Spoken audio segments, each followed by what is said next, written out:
Well, howdy there, everybody. Thank you for tuning in. Mike on the Mike podcast today.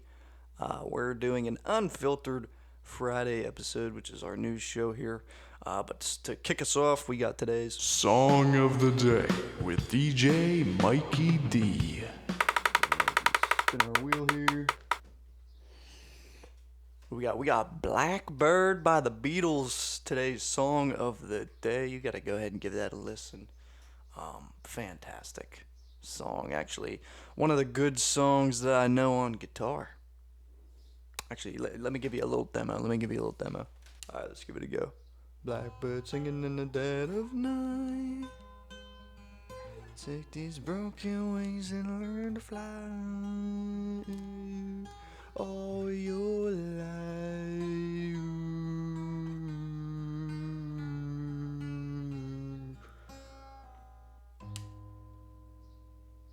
Good enough. That's our song of the day. Beautiful song. Love that one, baby. But next, we gotta hit our first story of the day. You know me. We got Miami Beach Police rolls out city's first Rolls-Royce police car. Good God. Low key on Facebook, I actually, for some reason, I always get a bunch of police crap on Facebook, and I get lots of local police stuff, and then there's also just loads of Facebook accounts dedicated to other cities' police, and I actually get a lot of other cities' police, mainly when they switch out a car and they get like a nice bougie car, or they just put weird suspects on their page, or just some other like meme-worthy stuff. But don't think I've ever seen a Rolls-Royce bougie police car yet. This is kind of crazy, and it's in Miami. That's wild. Let's read some of this here. So, Miami Beach Police could be riding a new set of wheels as soon as the department unveiled the city's first luxury car. The department announced the first Rolls-Royce on Thursday afternoon. The new set of wheels is part of an effort to get people to join the police force. What? Good God. This is the top of the line, the best you get as far as it relates to vehicle. The police department is the best there is in the country, said Miami Police Chief Wayne Jones. Recruiting police officers in this country today is a difficult thing to do, and I think using this car is going to help us do some more recruitment, and it's going to be great, he says. And that's the article. Bro, I don't really see how this is going to just get people to be a police officer. I mean, being a police officer, it takes heart, bro. Like, you have to do an oath. It just not. I don't think freaking fancy cars is really gonna bring you on unless you are really into a Rolls Royce. But personally, as far as luxury, I think the Rolls Royce is probably the last on my list. And I don't see you pulling some police officers with this thing. I am so sorry, Miami. Maybe in Miami. They love their cars, so. But Rolls Royce last on my list for sure. It looks like it'd be a good police vehicle, though. It actually looked kind of sweet, so. I don't know, dude. That's rough, bro. I don't know. But yeah, that was that story. That was actually kind of a short story. I don't really pre-read these, so I never know how short they're gonna be. But regardless, that's the first story. We got the song of the day earlier, but I'm gonna be hungry later on tonight, so we're gonna see What the hell's for dinner with DJ Mikey D. Man, let's go ahead, spin our wheels, see what's for dinner, baby. So it just says pork chops on here. So I don't know how I'm gonna make it. Can either be just a straight chop, I'm guessing, fried, Is that even a? Yeah, that's a thing. Or like a breaded pork chop, and it's like pan fried. That's a thing. That's actually kind of a good way to have a pork chop, honestly. Um, Side item, I don't know. It doesn't say, so I can probably do anything. Pork chop and broccoli goes freaking hard. Um, Fries for anything that could go pretty good. Pork chop, and I know if I ever like order a pork chop out, they give me like applesauce with it, and so one time I like dipped my pork chop in there. It was actually pretty good, so I might be doing that again tonight as well. Um, but yeah, pork chops for dinner. I'll stick around and see what movie I'm gonna be hitting while I'm eating that too. Um, but in the meantime, we gotta get into our second story of the day, baby. Uh, we have Milan is poised to ban ice cream, pizza, and more after midnight after a new proposed law. Yeah, I wouldn't be living here anymore if this is true. If this title is complete facts, bro, I wouldn't be living here, man. Banning ice cream, pizza, and more? Oh man, what's in the more? Let's figure it out. After a failed attempt back in 2013, Milan is once again trying to get late night ice cream eaters off its street. Okay. Okay. So they're not banning ice cream or just late night ice cream eaters in the street? What the? With local government, they're proposing a new law that could come into effect next month as we speak. Good God, dude, this is freaking nuts. Uh, okay, so Milan's proposing a new law to ban ice cream after midnight. Okay, so that's the throw. I hate a lot of news headlines, I should say. They're not that great sometimes. They're trying to ban it after midnight, which is just weird though. Nonetheless, for many, a late night gelato is part of the Italian culture, but this is in under dangerous. This is in danger under a new law being introduced to the city. Um, a legisl what the hell? A legislative starting paper has been filed by the city's local government, and if passed, it could see late night ice cream ban as soon as next month. Um, Covering 12 districts, the proposal would ban all takeaway food, including pizza and drinks after midnight, in an effort to clamp down on noisy groups crowding on the street of the Italian city, keeping local residents up half the time. Um, excuse me. Mario Granelli, deputy mayor, said the goal is to seek a balance between socializing and entertainment and the of peace and tranquility of our residents. That's that's wild. Like, especially being in the city, man. Like, you have to keep note that this happens. You know, even living in town.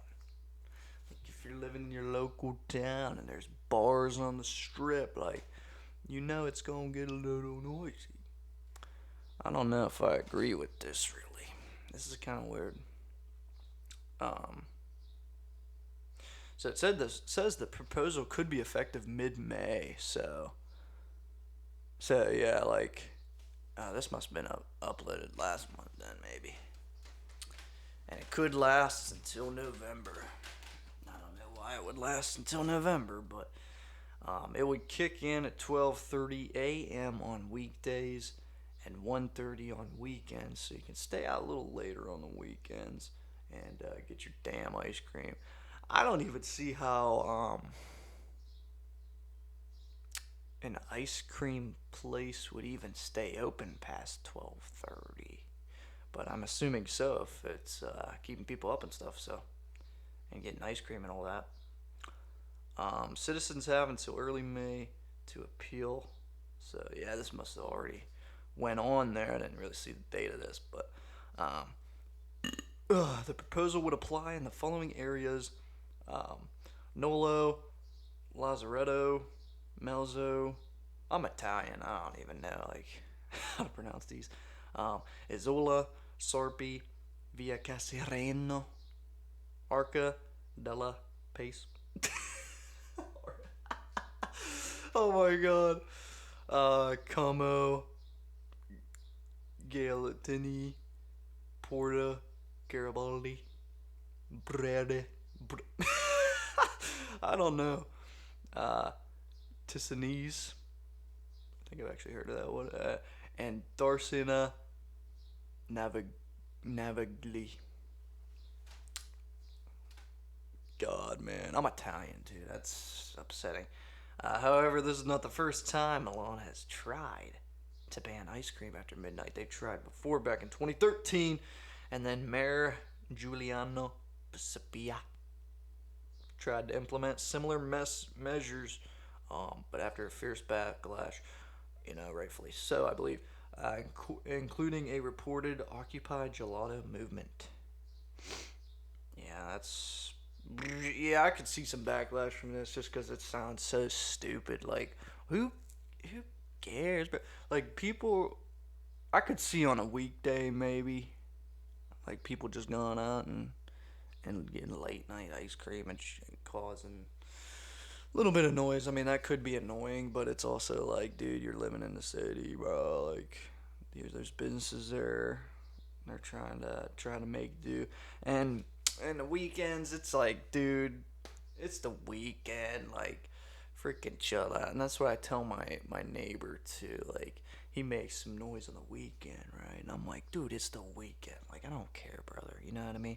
He could be up past till like 1 or 2 making noise. I'm like, dude, I don't even care.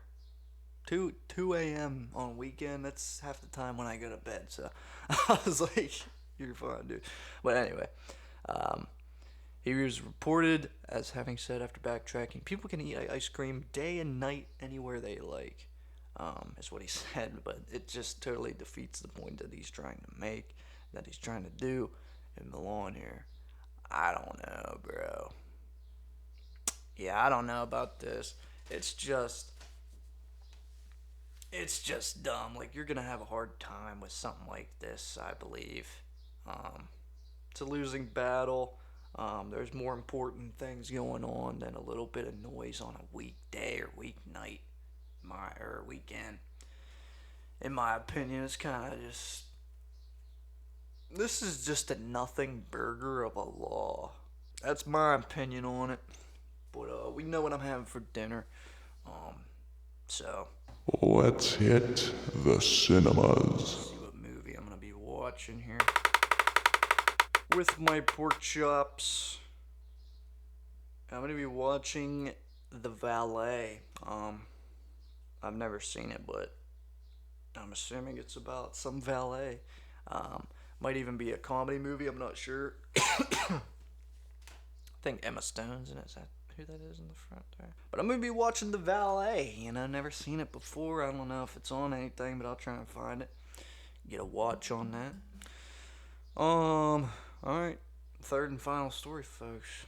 Let's hit it, baby. Was a suspected thief didn't know how to use a stick shift, according to police in Colorado. Oh boy, dude. I bet this made your getaway very awesome. I was in Boulder, Colorado. Police in Colorado reporting a stick shift thwarted the plans of a suspected truck thief. Posting social media platform X this week, Twitter, police detailed what had happened Friday afternoon at about 4:30 p.m. when they received a report of a truck that had crashed into a fire hydrant. The crash occurred along Airport Boulevard on the northeast side of the city. It turns out the woman had just been released from jail after stealing a car a day prior, and she walked about a half mile down the road. She looked inside the truck, saw the keys, got inside, and drove off. Sort of, police said. When she couldn't figure out how to drive the truck's manual transmission, she jumped out and tried to leave the area on foot. The truck then crashed into the hydrant. Police added no one was hurt in the crash, and the truck was returned to its owner with a bit of a wreck there. Crashed into a hydrant. That kind of sucks. The suspect was charged with second-degree motor vehicle theft (GTA), um, careless driving, driving without a valid license, and duty upon striking an unattended vehicle or other property. The suspect was not publicly identified by police in the social media post.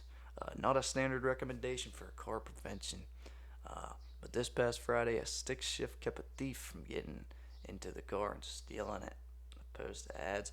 Yeah, dude, that's a little rough. You better know your vehicle before you're stealing it. Okay, I'm guessing she just went in, didn't even know it was a stick.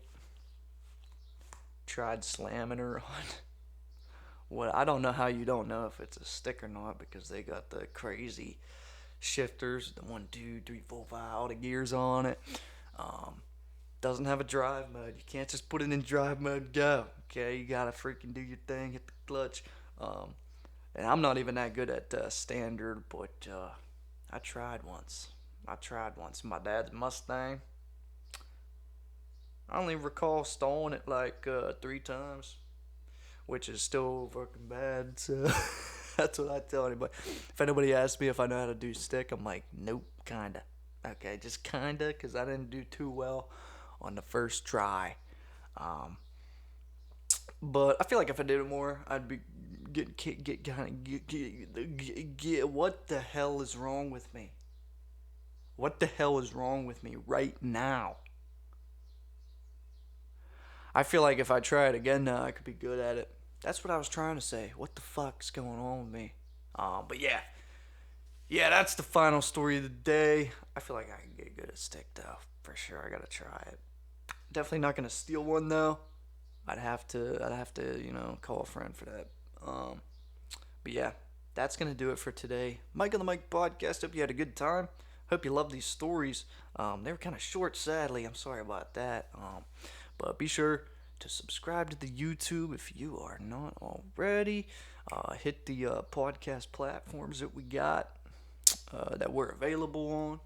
Really appreciate that. You can hit the Instagram and the TikTok. I'll probably have it on screen the whole time now. So that'll be pretty cool. Yeah, you can check it out over there. Get the shorts there. You can check out YouTube. Get the YouTube shorts and everything. Always posting them there as well. But anyway, thank you for joining me on the Mike podcast. Hope you have a good day, and I will try to have one as well. Thank you very much, and I'll see you later.